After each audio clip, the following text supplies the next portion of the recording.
Esta no es la historia de una reina. Todavía no. Es la historia de una mujer que aprendió a sobrevivir en silencio, en un reino donde la fuerza se confundía con crueldad y donde quienes no encajaban eran tratados como defectos que debían ocultarse. Antes de las marcas, antes de la luna llena, antes de cualquier redención, hubo humillación, y estaba la opción de no romperse. En Thornhaven, las miradas juzgaban más que las palabras, y cada gesto podía ser usado en tu contra. Cada silencio, cada retirada, parecía necesario, pero también costoso. Y es en este terreno árido, entre el miedo y la resistencia, donde se forjan los verdaderos supervivientes.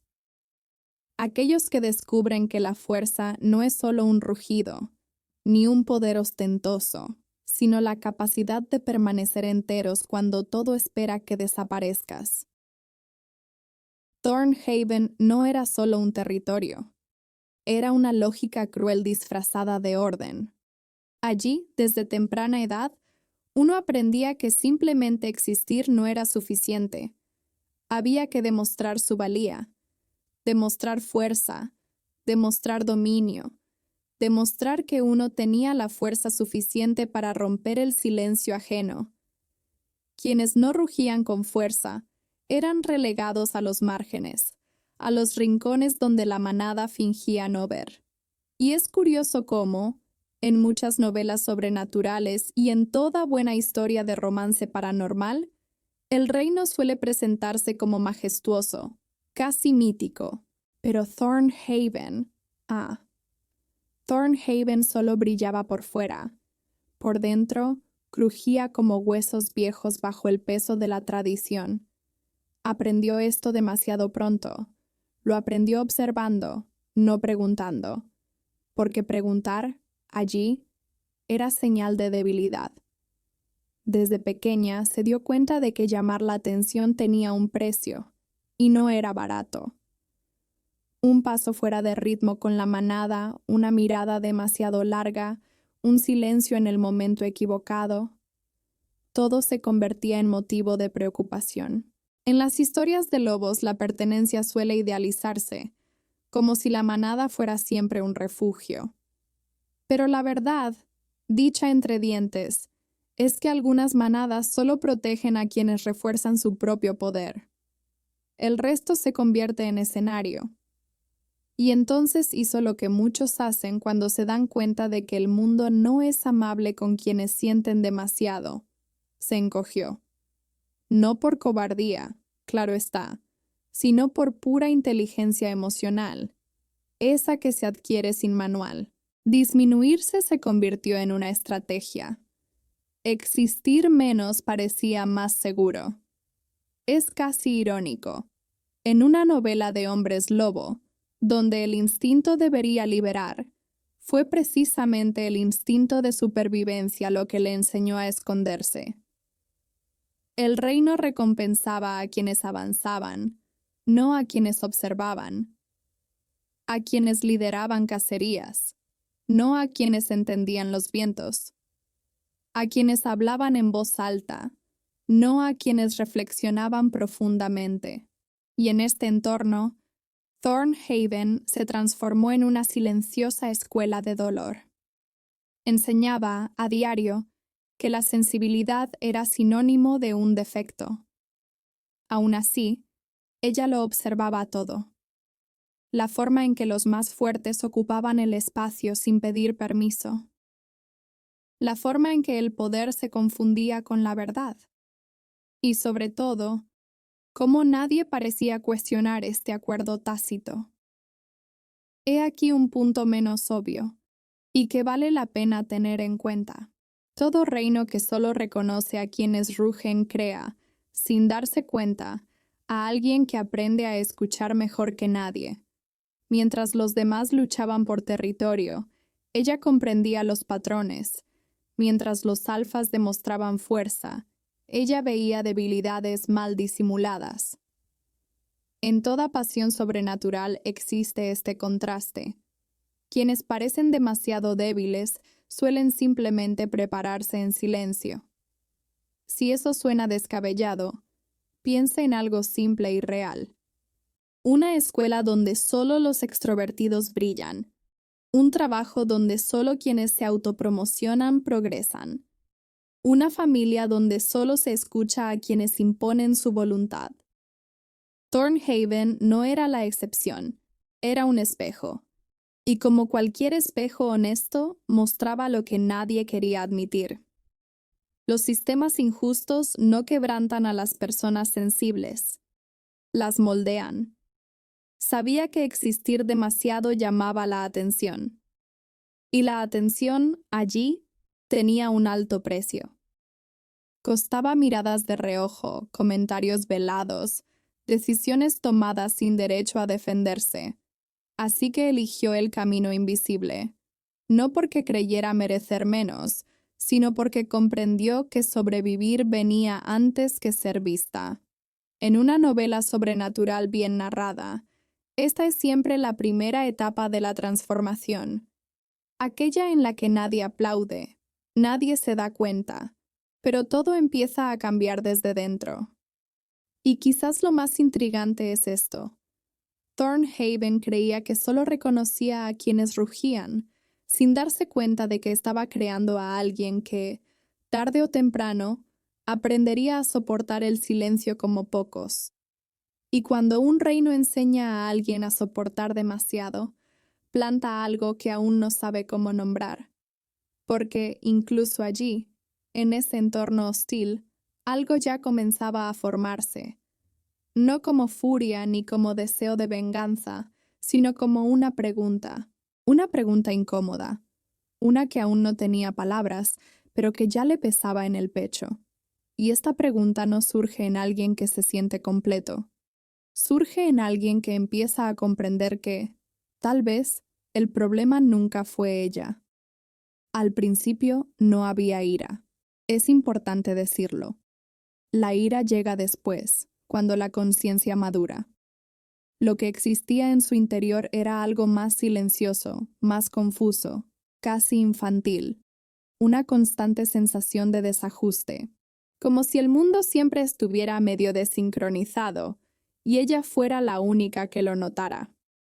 En Thornhaven, crecer significaba aprender demasiado rápido a compararse, y ella sí se comparaba. Observó a los otros lobos, sus cuerpos seguros, sus gestos firmes, la forma en que ocupaban el espacio. Y luego se observó a sí misma. No necesitaba palabras. Su mirada lo hacía. En muchas novelas sobrenaturales, el defecto suele tratarse como algo místico, una rara excepción, casi glamurosa. Pero aquí no había glamour. El defecto era social antes que físico o espiritual. Era la forma en que la manada inclinaba la cabeza, cómo desviaban la mirada, cómo guardaban silencio cuando ella se acercaba. Defectuoso no era una etiqueta pronunciada en voz alta al principio. Era un consenso tácito. Y los consensos silenciosos son los más difíciles de romper, porque nadie asume la responsabilidad. Intentó comprender. Los niños siempre lo intentan. Intentó observar lo que otros hacían de forma diferente. Intentó imitar posturas, controlar gestos, disimular dudas. En los cuentos de lobos se habla mucho del instinto, pero poco del aprendizaje forzado. Aprendió a caminar como si se disculpara por ocupar espacio. Aprendió a hablar menos de lo que pensaba. Sobre todo, aprendió a interpretar las microexpresiones, un talento que nace cuando necesitas anticipar el rechazo antes de que ocurra. Y vean cómo esto resuena más allá de lo sobrenatural. ¿Cuántas personas crecen escuchando, directa o indirectamente, que algo anda mal con ellas? No lo suficiente como para justificar la expulsión, pero sí lo suficiente como para nunca ser incluidas del todo. Es el estudiante raro, el empleado difícil, el familiar demasiado sensible. Thornhaven simplemente ritualizó lo que muchos lugares hacen en silencio. En una buena novela paranormal, estos detalles no son trasfondo, son la base. Lo más insidioso es que, cuando creces siendo considerado defectuoso, incluso sin usar la palabra explícitamente, empiezas a dudar de tus propias percepciones. Se preguntaba si exageraba, si era débil, si no se esforzaba lo suficiente. Este tipo de duda se corroe lentamente. No explota, se infiltra. Y poco a poco, la persona empieza a intentar arreglar algo que nunca estuvo roto. He aquí una verdad incómoda. Los sistemas injustos prosperan gracias a quienes intentan corregirse. Porque mientras alguien crea que el problema reside en él mismo, el sistema permanece intacto. Thornhaven prosperó gracias a esta lógica. La manada se mantuvo fuerte, el reino se mantuvo poderoso, y los defectuosos aprendieron a adaptarse o desaparecer. En toda novela de hombres lobo que realmente impacta, hay un momento en el que el personaje se da cuenta de que el dolor no es personal, sino estructural.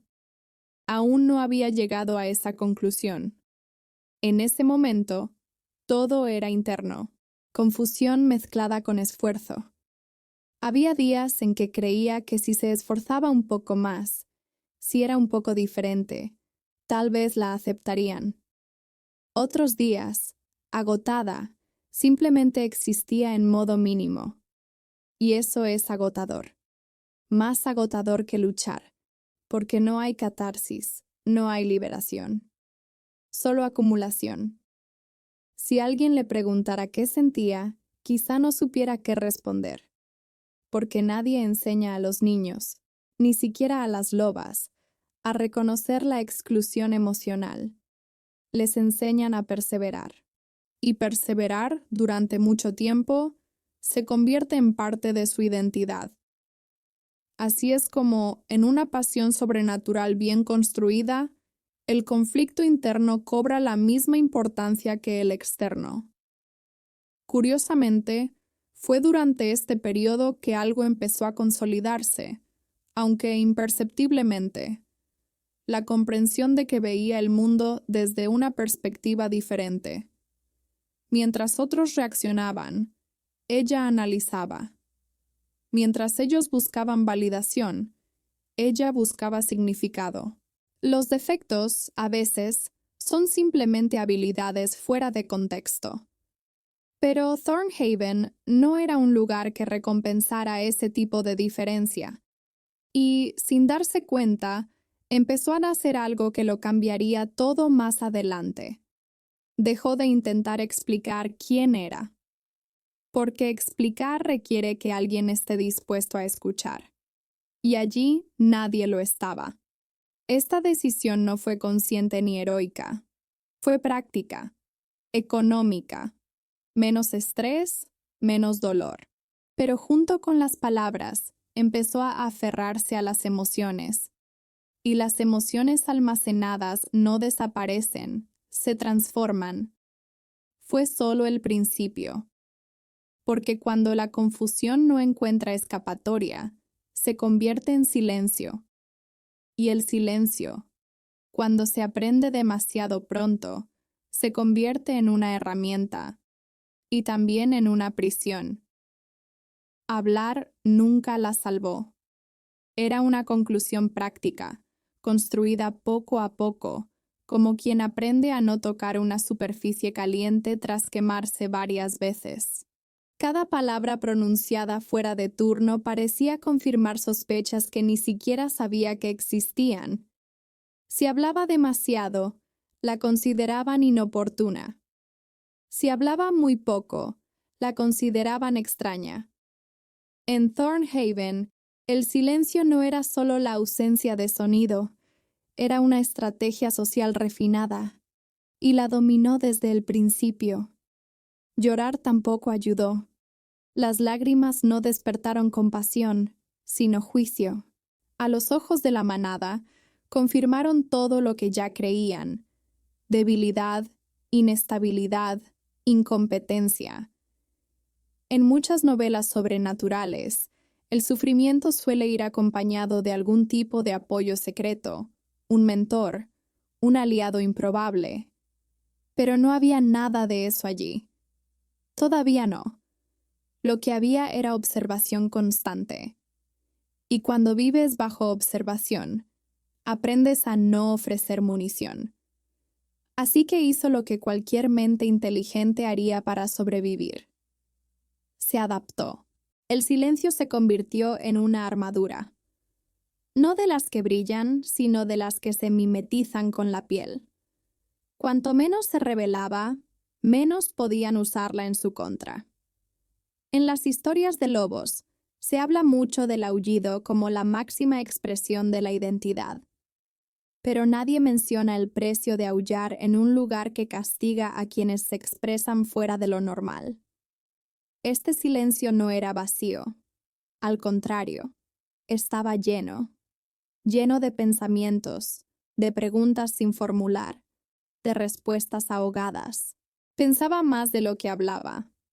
Analizaba entornos. Estudiaba comportamientos. Y esto, sin darse cuenta, la hacía profundamente perceptiva.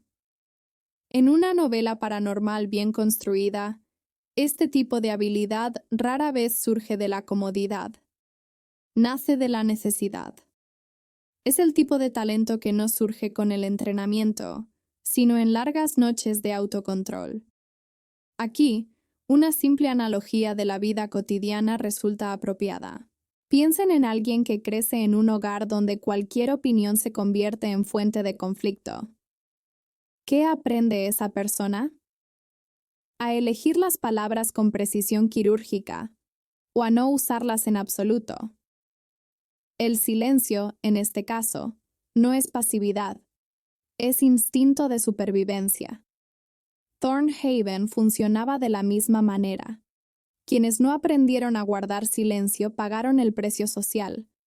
Quienes sí aprendieron, sobrevivieron. Y sobrevivir, en ese momento, fue suficiente victoria. Pero toda armadura tiene un precio. El silencio protege, sí, pero también aísla.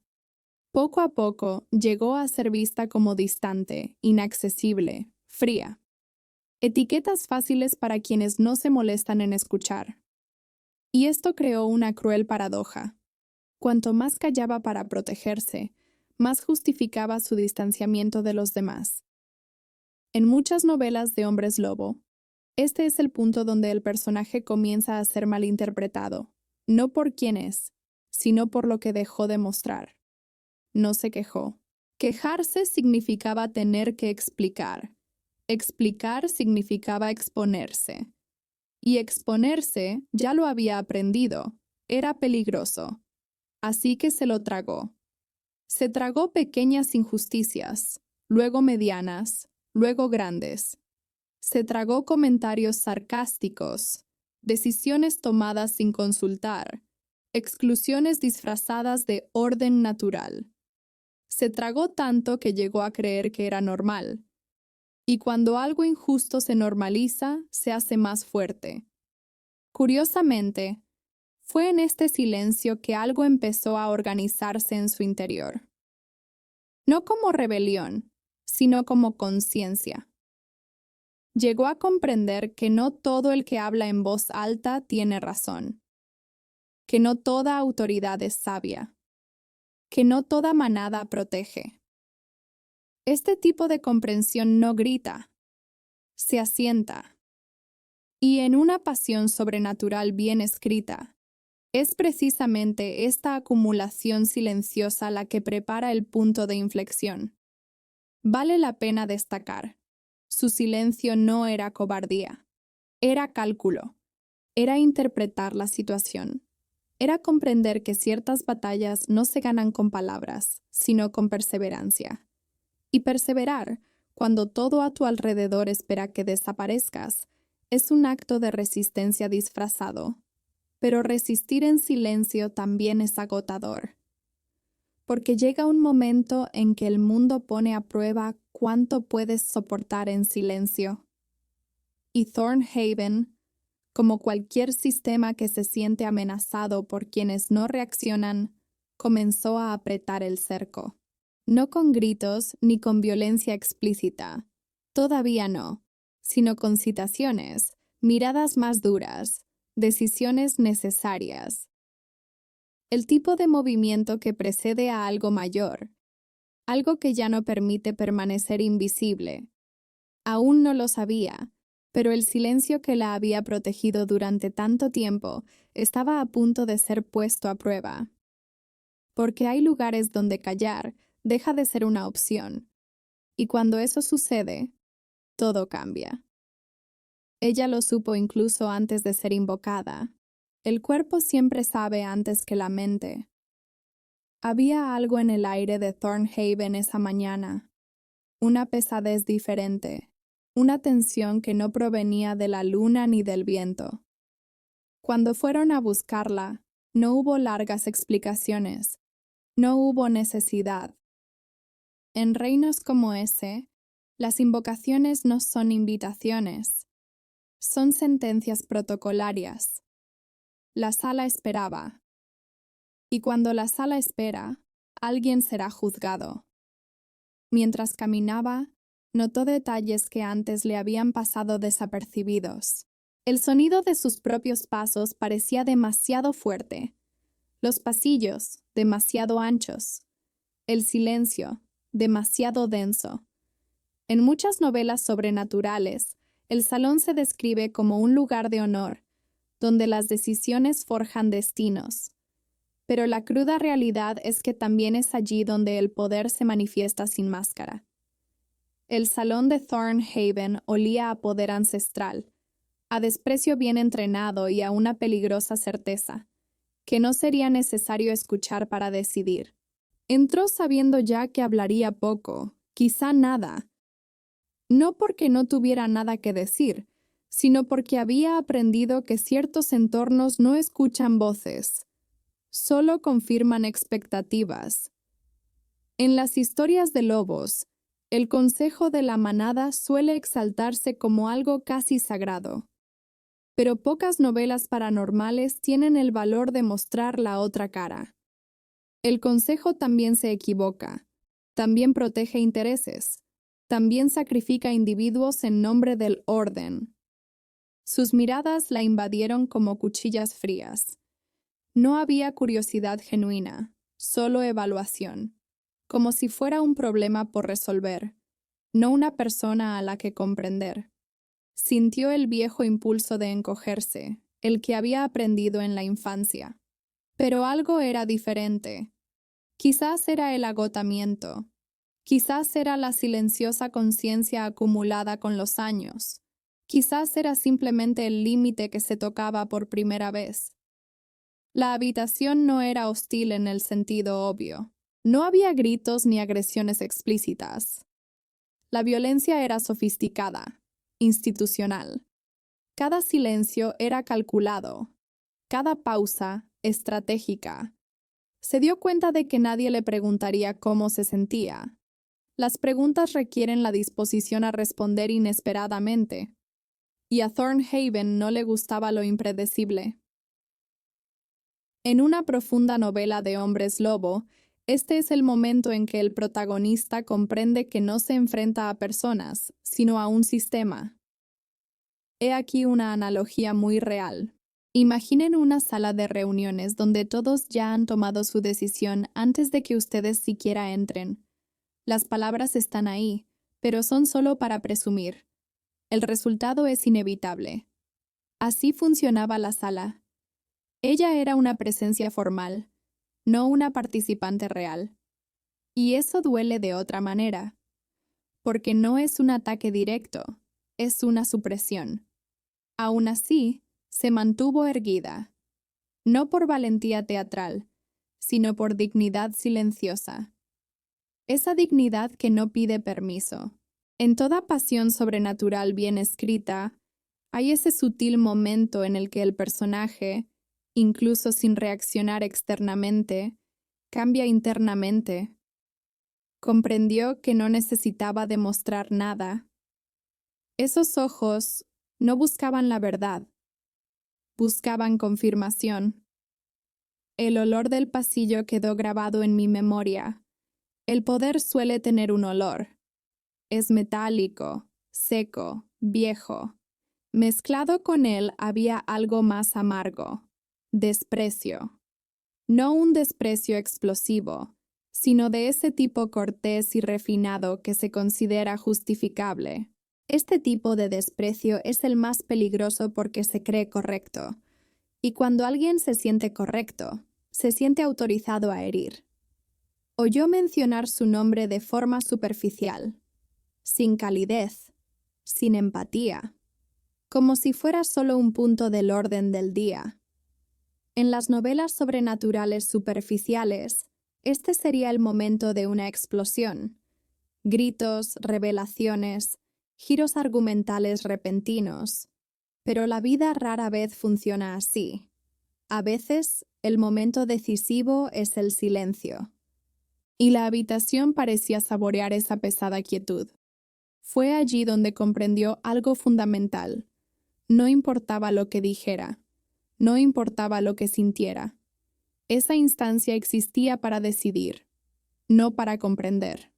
Y eso lo cambia todo, porque cuando te das cuenta de que no hay lugar para la defensa, solo queda una verdadera opción: cómo permanecer íntegro en medio del juicio. Respiró hondo, no para calmarse, sino para estar presente. Porque desaparecer, ahí mismo, significaría aceptar la etiqueta impuesta. Y aceptar eso ya no podía. El salón quería una solución rápida, eficiente y limpia. Pero había algo en ese silencio que no formaba parte del plan. Alguien la observaba con más atención que los demás. No con curiosidad, sino con una fría evaluación. Una mirada que no buscaba comprender, solo corregir. Y ella aún no lo sabía, pero esa mirada contenía una decisión tomada antes de su llegada, porque incluso antes de pronunciar una sola palabra, el rey ya la había mirado, y esa mirada lo cambiaría todo. Magnus no la miró como se mira a alguien. Ese detalle quedó claro al instante. No había curiosidad, ni duda, ni siquiera desprecio manifiesto. Lo que sí había era algo más frío, más peligroso: certeza. El tipo de certeza que no se construye en el momento, sino que llega ya hecha, moldeada antes del encuentro. En Thornhaven, la mirada del rey tenía el peso de una sentencia, y cuando cayó sobre ella, no hubo lugar para la sorpresa, solo para la confirmación. Sintió esa mirada incluso antes de levantar la cabeza. Algunas miradas hacen eso. Penetran. No tocan la piel. Llegan directo al corazón. Magnus la observó como si evaluara un fallo estructural, un error en el diseño original del reino. No era personal, y quizás por eso era aún más cruel. En las novelas sobrenaturales y en toda novela romántica paranormal bien escrita, siempre hay un antagonista que cree estar haciendo lo necesario. Magnus era exactamente ese tipo de figura. No se veía a sí mismo como un villano, sino como un restaurador del orden. El rey representaba todo lo que Thornhaven valoraba. Fuerza incuestionable. Una voz incuestionable. Autoridad heredada y reafirmada por la manada. Las historias de lobos suelen idealizar este arquetipo del alfa absoluto, pero la realidad, observada con atención, revela grietas. Porque quienes nunca han sido cuestionados no aprenden a escuchar, y quienes no escuchan terminan confundiendo el poder con la verdad. Se dio cuenta de que Magnus no veía su historia, ni su silencio, ni su resistencia invisible. Veía un símbolo inquietante, algo que chocaba con la narrativa que sostenía el reino. En una profunda novela de hombres lobo, este es el momento en que el conflicto deja de ser individual para volverse ideológico. Ella no era un problema aislado, era una amenaza conceptual. Su mera existencia ponía en tela de juicio la lógica de Thornhaven. Lo más inquietante no era el desprecio, era la ausencia de humanidad en esa mirada. No había ira, ni emoción, solo cálculo. Como quien decide quitar una pieza defectuosa para preservar la máquina, y eso provoca un tipo específico de miedo, el miedo a ser reducido a una función, a un error, a algo desechable. Ninguna pasión sobrenatural prepara al lector para esta frialdad, porque no grita, no se explica, simplemente actúa. Pensó, por un segundo, en todo lo que había soportado hasta entonces, en cada silencio reprimido, en cada intento de adaptarse, en cada noche que se preguntaba si realmente le pasaba algo, y comprendió entonces, con una claridad casi dolorosa, que nada de eso habría cambiado.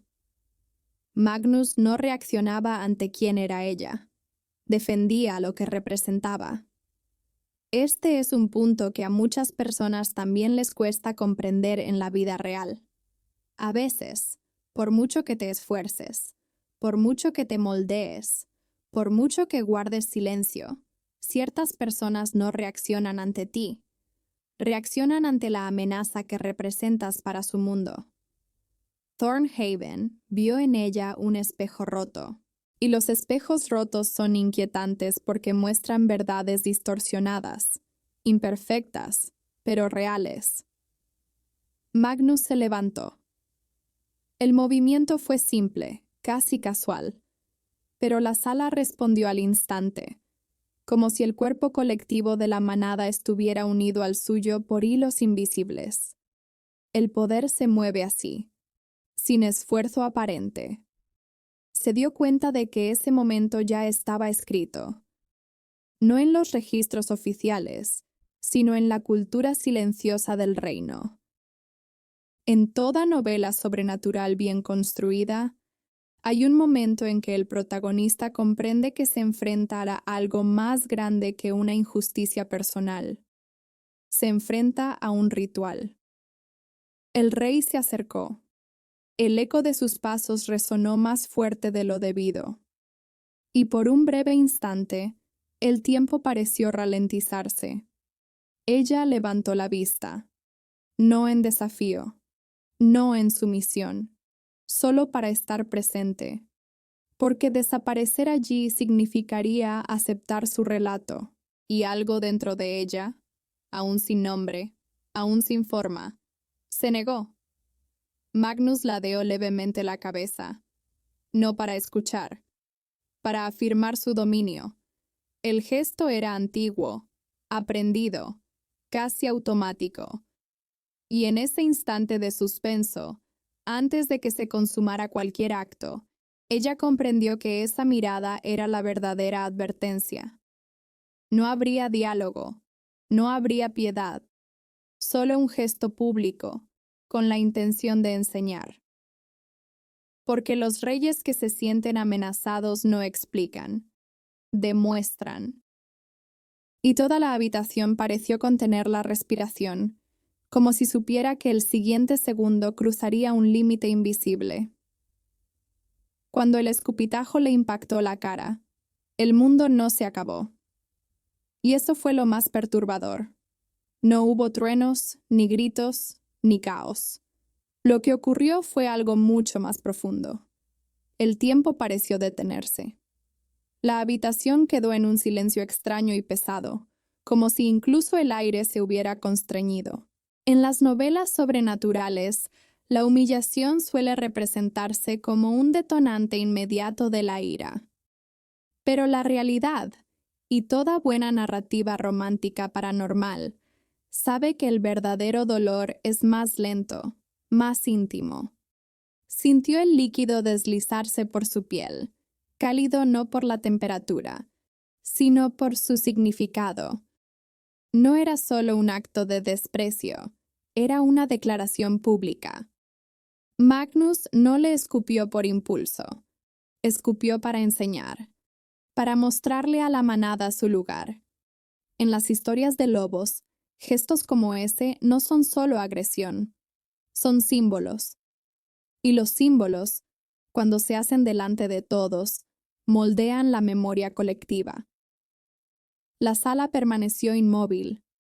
Nadie se levantó. Nadie protestó. Nadie apartó la mirada avergonzado.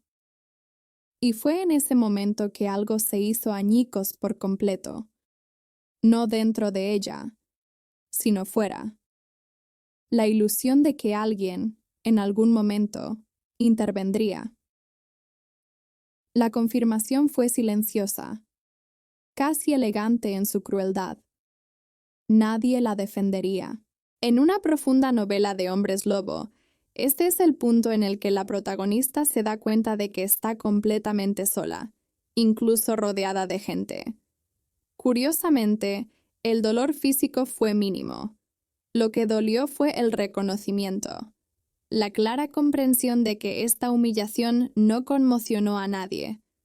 El silencio no fue sorpresa, fue aceptación. Eso pesa más que cualquier palabra. Ninguna pasión sobrenatural puede sostenerse sin este tipo de ruptura. El momento en que el personaje deja de esperar justicia externa. Podría haber reaccionado, podría haber gritado, abalanzado, llorado. Pero cualquier reacción habría cumplido a la perfección el propósito del rey, habría confirmado la etiqueta, habría alimentado la narrativa de falta de control, de defecto, de incompetencia. Y, en ese instante suspendido, hizo algo inesperado incluso para ella misma. Permaneció inmóvil. No inmóvil por miedo, sino firme por decisión propia. El silencio en la sala adquirió una dimensión diferente. Ya no era meramente opresivo, era revelador. Revelaba quiénes eran esas personas cuando nadie les exigía coraje.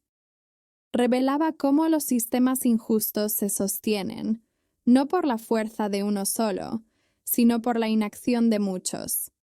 En las novelas sobrenaturales más superficiales, la humillación es un trampolín rápido hacia la venganza.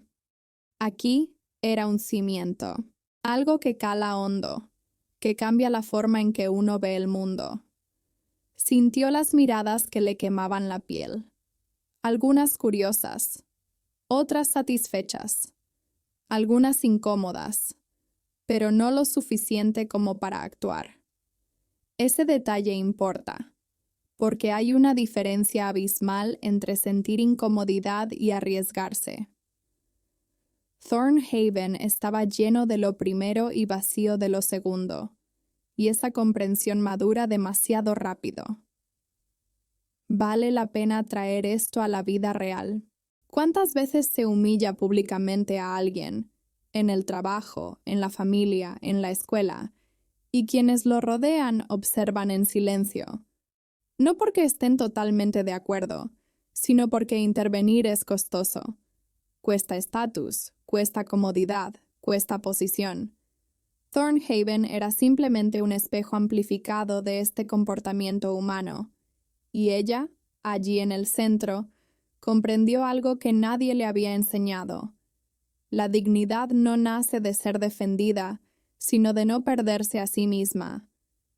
La saliva se secó. La sala continuó.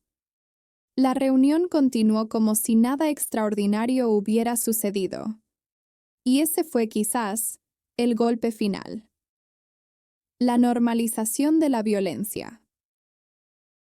Cuando algo así se convierte en un tema más de la agenda, el mundo revela su verdadero rostro. En toda buena historia de romance sobrenatural, ese es el momento en que el personaje deja de buscar su lugar. Pero en su interior, algo no se había roto. Algo se había reorganizado. No había promesa de venganza, ni juramento silencioso. Solo había una nueva claridad, dura, pero estable. Había sobrevivido a la peor mirada, al peor gesto, al peor silencio, y seguía de pie. Eso cambia a una persona. La sala creyó que todo había terminado, que el gesto zanjaba el asunto, que la lección había quedado clara. Lo que nadie notó, porque nadie miraba realmente, fue lo que empezó a agitarse en su interior. Algo que no gritó, que no amenazó, que no reaccionó, algo que simplemente permaneció. Y permanecer, después de tanta humillación, no es un signo de debilidad. Es el comienzo de algo que aún no conoce nombre propio. Quería desaparecer. No dramáticamente, no como una huida teatral, sino como quien desea convertirse en niebla, aire, cualquier cosa que no necesite sostener un cuerpo bajo tantas miradas. Este impulso llegó rápido, casi automáticamente. Después de todo, desaparecer había sido su especialidad durante años. En Thornhaven había sobrevivido precisamente así, existiendo al margen, disolviéndose en la rutina de la manada, pasando desapercibida como si se disculpara por respirar. Era un mecanismo antiguo y bien entrenado, pero, en ese momento, algo no encajó como antes. Porque ya había desaparecido toda su vida, y eso nunca la había salvado del todo. Esta comprensión llegó con claridad, sin emoción exagerada, casi como un hecho lógico finalmente comprendido. El silencio, la adaptación, el encogimiento. Nada de eso la había protegido de ese gesto. Nada de eso había impedido el escupitajo, la mirada del rey, la silenciosa aprobación de la sala. En muchas novelas sobrenaturales, este es el punto en el que el personaje se da cuenta de que la vieja estrategia ya no funciona. No por fallos personales, sino porque el contexto ha cambiado. Respiró. Un gesto simple, casi banal. Pero allí, respirar era un acto de presencia. El aire entró pesadamente, con dificultad, como si sus pulmones también sintieran el peso del juicio. Aún así, respiró. Y se quedó. No porque fuera fácil, no porque fuera valiente en un sentido épico. Se quedó porque huir, en ese momento, significaría aceptar la narrativa impuesta. Y algo dentro de ella, silencioso pero firme, se negó. Resistir. Esa palabra rara vez aparece en historias de hombres lobo llenos de dignidad, pero debería. Resistir no es pasividad, es resistencia prolongada. Es permanecer de pie cuando todo a tu alrededor espera que te doblegues, te disuelvas, desaparezcas. En una novela paranormal profunda, este tipo de fuerza no explota, sino que se condensa. Y eso es exactamente lo que sucedió allí. Sintió que todo su cuerpo se tensaba, no para atacar, sino para defender su integridad. Cada músculo parecía preguntarse si aún valía la pena quedarse. Y, sorprendentemente, la respuesta fue sí. No por esperanza en el reino, no por fe en la justicia de la manada, sino por respeto a sí misma. Por primera vez, quedarse no era una estrategia de supervivencia, era una decisión consciente. Vale la pena traer esto a la vida real, porque este momento es universal. Todos tenemos un momento en el que nos damos cuenta de que borrarnos no evita el dolor, solo lo pospone. Es cuando alguien comprende que el precio de desaparecer empieza a superar el precio de permanecer. Thornhaven simplemente dramatizó este momento, y ella, allí, en medio de ese pasillo hostil, cruzó esa frontera invisible. No hubo ningún pensamiento de venganza. Eso es importante. La venganza sigue siendo reactiva. Depende de la otra persona. Lo que emergió en ella fue algo más autónomo. Una decisión silenciosa de no romperse. Ninguna pasión sobrenatural se sustenta únicamente en el amor o el odio. Se sustenta en esa decisión íntima de permanecer entero incluso cuando todo intenta fragmentarte. Se dio cuenta de que la mirada ajena seguía ardiendo, pero ya no la penetraba con la misma intensidad. Algo había cambiado en su interior, no lo suficiente como para transformar el entorno, pero sí la forma en que se veía a sí misma en él. Y cuando eso sucede, el mundo exterior empieza a perder parte de su control. Quedarse allí, respirando, aguantando, fue el gesto más invisible, y quizás el más poderoso, que jamás había hecho, porque no hubo aplausos, ni reconocimiento, ni recompensa inmediata. Solo la certeza de que, a pesar de todo, seguía perteneciendo a sí misma. En las novelas de hombres lobo bien escritas, este es el momento en que el verdadero poder comienza a formarse lejos de la mirada de la manada. La sala creyó que la había destrozado, que el gesto del rey bastaría para devolverla al lugar que esperaba, el de la vergüenza, la sumisión, el silencio resignado. Lo que nadie comprendió fue que, en ese preciso instante, dejó de intentar ser aceptada. Y cuando alguien deja de buscar la aceptación en un sistema injusto, ese sistema poco a poco empieza a perder su control. No era fuerza en el sentido tradicional. No era un rugido. No era un desafío. Era algo más sutil, más profundo, más difícil de controlar. Una resistencia que no necesitaba ser vista para existir. Y esta forma de fuerza, cuando emerge, a menudo confunde incluso a los más poderosos, porque hay fuerzas que nadie te enseña a reconocer. Y Thornhaven estaba a punto de enfrentarse exactamente a uno de ellos. No era ira. Es importante dejarlo claro. La ira suele ser fuerte, impulsiva y predecible. Lo que empezó a formarse en su interior era algo más silencioso, más denso, casi invisible a los ojos de Thornhaven. Tampoco era venganza. La venganza aún depende del otro para existir.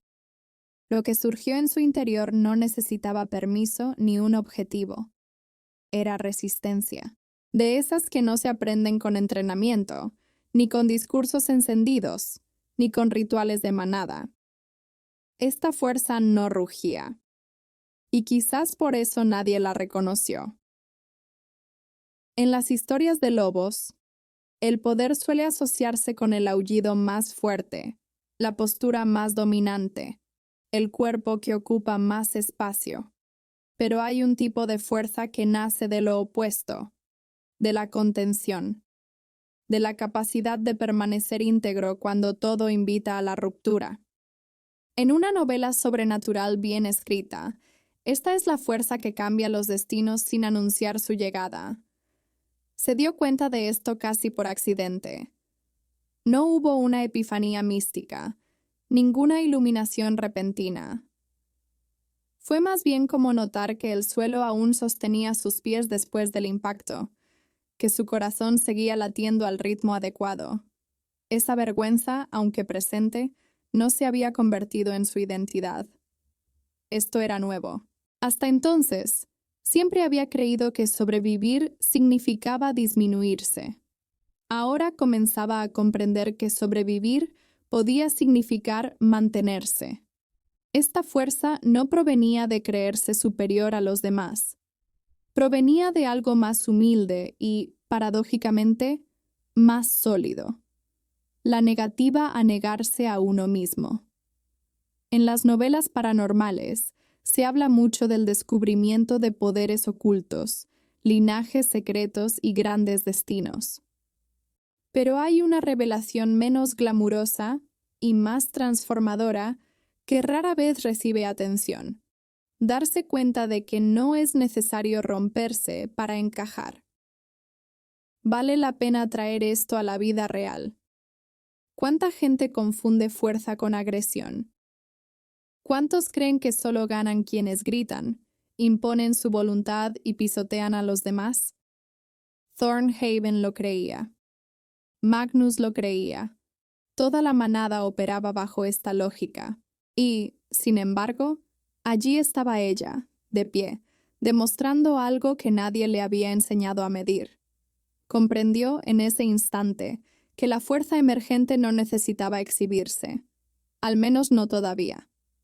Las fuerzas verdaderamente peligrosas tienden a madurar lejos de los focos. Ninguna pasión sobrenatural puede sostenerse solo por impulsos. Necesita raíces. Y esta resistencia silenciosa comenzaba a echar raíces profundas. Lo más curioso es que esta fuerza no ahuyentó el miedo. El miedo seguía existiendo. El miedo a las represalias, al aislamiento, a las consecuencias. Pero ahora el miedo no estaba solo al mando. Compartía espacio con algo nuevo. La conciencia de que ceder por completo tendría un coste mayor que afrontar la incomodidad.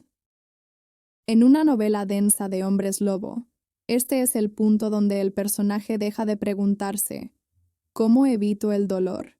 Y empieza a preguntarse ¿qué no estoy dispuesto a perder? Ella no tenía respuestas completas. No sabía qué hacer a continuación. No tenía plan ni estrategia. Y eso lo hacía todo aún más real. Porque los cambios profundos rara vez comienzan con claridad. Comienzan con la negación. La negación a seguir como estoy. La negación a aceptar el rol impuesto. La negación a verse a través de los ojos de quienes nunca la vieron de verdad. Mientras la habitación recuperaba su ritmo artificial, ella permaneció allí, aparentemente inalterada. Pero en su interior, algo se reorganizaba, no como una explosión, sino como una alineación. Y cuando alguien se alinea internamente, el mundo exterior empieza, tarde o temprano, a sentir el impacto, aunque aún no sepa de dónde proviene. Esta fuerza, que nadie enseñó a reconocer, no pedía aplausos. No exigía validación. Simplemente existía. Y eso, en sí mismo, era un acto de desafío en Thornhaven. Porque los reinos construidos sobre la dominación no saben cómo lidiar con quienes ni se doblegan ni atacan. Simplemente permanecen. Seguía sin moverse. Seguía sin hablar. Seguía sin reaccionar. Pero algo estaba listo para cruzar una frontera invisible. Algo que requeriría un gesto simple y, precisamente por eso, extremadamente difícil. Un gesto que pondría en movimiento esta fuerza silenciosa. Porque resistir desde dentro es poderoso. Pero hay momentos en que la resistencia exige forma. Levantó la mano. Algo tan simple que nadie allí lo consideró digno de mención. Pero para ella, ese movimiento requería recorrer todo lo aprendido desde la infancia. Su mano no se levantó de golpe. Primero, sus dedos se movieron ligeramente, casi imperceptiblemente. Luego, su muñeca respondió. Todo su cuerpo parecía negociar consigo mismo, como si cada centímetro de movimiento necesitara ser autorizado por una fuerza interior recién descubierta. Sintió sus miradas quemándole la piel en cuanto empezó. La sala lo notó. Thornhaven siempre percibe cuando alguien se desvía del guión. En las novelas románticas sobrenaturales, los grandes gestos suelen ir precedidos de palabras poderosas. Allí, no hubo discurso. Solo un movimiento tranquilo y deliberado que decía más que cualquier rugido. En una novela romántica paranormal profunda, son estos gestos sutiles los que reescriben los destinos. Se secó la cara. Sintiendo el residuo de la saliva aún allí, real, innegable. Al pasar la mano sobre ella, no intentaba borrar la humillación. Al contrario, la reconoció, la aceptó. Porque negar lo sucedido sería concederle al rey el derecho a definir ese recuerdo. Y ya no estaba dispuesta a hacerlo. Ninguna pasión sobrenatural puede sostenerse con la negación. exige confrontación, aunque sea silenciosa. Cada mirada parecía contener una pregunta tácita. ¿Quién te crees que eres? Y esa pregunta resuena mucho más allá de Thornhaven. Es la misma pregunta que el mundo se hace cuando alguien se sale del rol que se le asigna. Cuando alguien rechaza la posición que le corresponde. En las historias de lobos, la jerarquía es sagrada. Pero las jerarquías se mantienen tanto por el miedo como por la costumbre. Y ella acababa de romper la costumbre. Sabía lo que cargaba. No en un sentido místico todavía, sino en un sentido humano. Cargaba con años de silencio, de adaptación, de resistencia no reconocida. Cargaba con el peso de haber sido considerada, directa o indirectamente, defectuosa. También cargaba con el riesgo, porque todo acto de autoafirmación en un entorno opresivo tiene un precio. Y ella era consciente de ello. Aún así, algo estaba igualmente claro. Si nada hubiera cambiado, ella habría permanecido completa. Esta constatación lo cambia todo, porque la integridad no depende de resultados externos. Nace de la coherencia interna. En una novela de hombres lobo bien construida, este es el momento en que el personaje deja de medir sus acciones por la aprobación de los demás y empieza a medirlas por su propia conciencia. La sala parecía suspendida. No hubo reacción inmediata. Al poder no le gusta la improvisación. Necesita tiempo para recalcular. Y en ese breve intervalo, ocupó un espacio que nunca le había sido concedido. El espacio de quien actúa por elección, no por reacción. Las historias de lobos rara vez exploran este tipo de valentía, pero es la más rara de todas. No sonrió, no provocó, no desafió explícitamente. El gesto fue limpio, contenido, irrefutable, y por esa misma razón, profundamente perturbador para alguien acostumbrado a sumisiones ruidosas o rebeliones explosivas. Thornhaven no sabía cómo tratar con alguien que simplemente se mantenía fiel a sí mismo. La mano volvió a su sitio. El cuerpo volvió a la quietud. Pero nada era como antes. Algo se había puesto en marcha. No era una revuelta, ni una afrenta directa. Era una afirmación silenciosa. Estoy aquí. En una auténtica novela sobrenatural, eso es más peligroso que cualquier amenaza. Sintió que su corazón latía con fuerza, pero con firmeza. Sintió miedo, sí, pero el miedo ya no la dominaba con el mismo control. Ahora, caminaba junto a algo más grande, algo que no pedía permiso, algo que se preparaba para atravesar la última capa de duda, porque tras un gesto así, no hay un retorno completo al antiguo rol. El mundo puede incluso fingir que nada ha cambiado. Pero quienes actúan desde dentro lo saben. Se ha cruzado un punto de no retorno. Y solo faltaba un momento más para que todo se revelara. Un segundo suspendido entre lo que fue y lo que estaba por ser. Antes de la luz había miedo. Un miedo diferente al que conocía. No el miedo a desaparecer, a equivocarse, a ser juzgada, que la había atormentado durante años. El miedo que surgió allí fue más crudo, más honesto. El miedo a descubrir quién era realmente cuando ya no se escondiera. En las novelas sobrenaturales, este momento suele considerarse un preludio a la gloria. Pero lo cierto es que la revelación, antes de liberar, es aterradora, porque exige abandonar viejas versiones de uno mismo. Ante la verdad, había duda, y la duda no era debilidad, sino una señal de conciencia. Dudaba porque sabía que, una vez cruzado ese umbral, no podía fingir ignorancia. El pasillo permanecía allí, pesado, expectante, como si Thornhaven mismo presentiera que algo se estaba descontrolando. En una novela paranormal profunda, este segundo suspendido es más importante que la revelación misma. Es en este momento que el personaje elige, incluso en silencio, no volver atrás. Ya no tenía defectos, no porque alguien la hubiera absuelto, sino porque la etiqueta había perdido su poder para definirla. Los defectos solo existen cuando se aceptan como parte de su identidad. Y allí, en ese intervalo casi imperceptible, dejó de aceptarlos. En las historias de lobos, la transformación suele ir acompañada de dolor físico, de una ruptura evidente. La suya era interna, casi invisible, y por lo tanto aún más radical.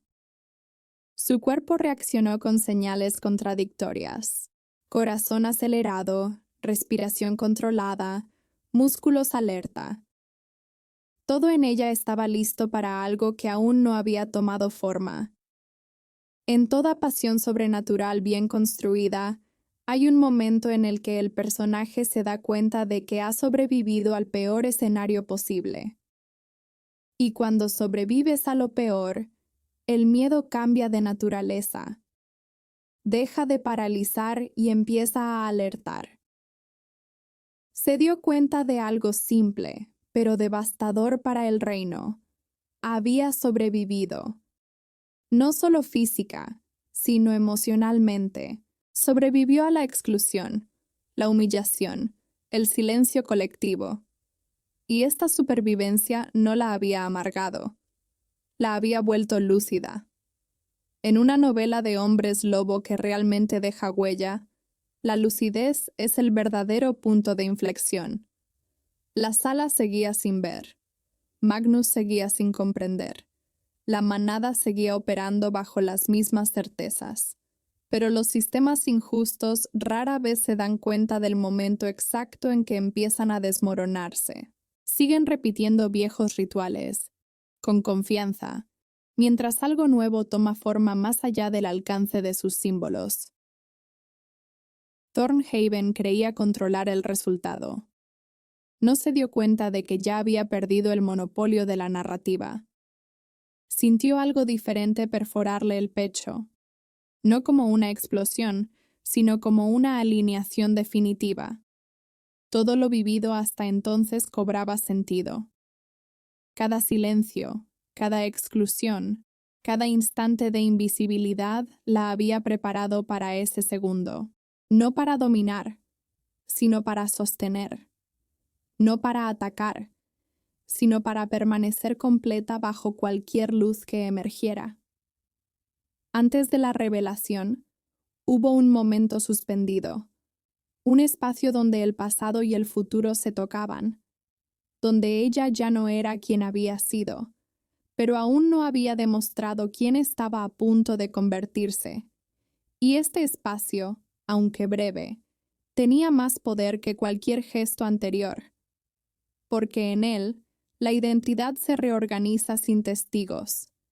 No sabía exactamente qué se avecinaba, no sabía cómo reaccionaría el reino, no sabía cuáles serían las consecuencias, pero sabía algo fundamental: cualquier luz que apareciera a continuación no la encontraría rota. Encontraría a alguien que hubiera superado lo peor y hubiera sobrevivido. Y eso lo cambia todo, incluso cuando nadie se da cuenta todavía. Lo que sucedió después, todos lo llaman milagro, profecía o destino. Pero lo cierto es que el verdadero punto de inflexión no fueron las marcas visibles en mi piel. Fue el momento en que decidí no acobardarme, no esconderme, no esperar a que otros definieran quién debía ser. Fue allí, en ese instante de silencio, que el reino comenzó a cambiar, incluso antes de que me diera cuenta. ¿Y tú? ¿Te has preguntado alguna vez cuántas veces te has encogido para encajar? ¿Cuántas veces te has abstenido de levantar la mano, de hablar, de mostrarte por miedo al juicio? ¿Qué pasaría si decidieras permanecer de pie, incluso herido, incluso cansado, incluso desacreditado? Imagina el impacto que pequeñas decisiones de valentía, de resistencia silenciosa, podrían tener en tu vida. Hoy es el día para empezar a aplicar esto.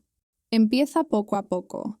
Defiende tu opinión, respeta tus límites, reconoce tu propia fuerza. Observa cómo reacciona el mundo que te rodea, pero nunca dejes que dicte tu valor. ¿Cuántas puertas se abrirían si dejaras de esperar permiso para existir plenamente? Si esta historia te conmovió, suscríbete al canal ahora y activa las notificaciones. Aquí seguiremos explorando cada gesto, cada decisión, cada momento en que la valentía silenciosa transforma destinos, y tendrás acceso directo a todo esto. Porque la verdadera transformación comienza con las pequeñas decisiones de quienes se niegan a desaparecer.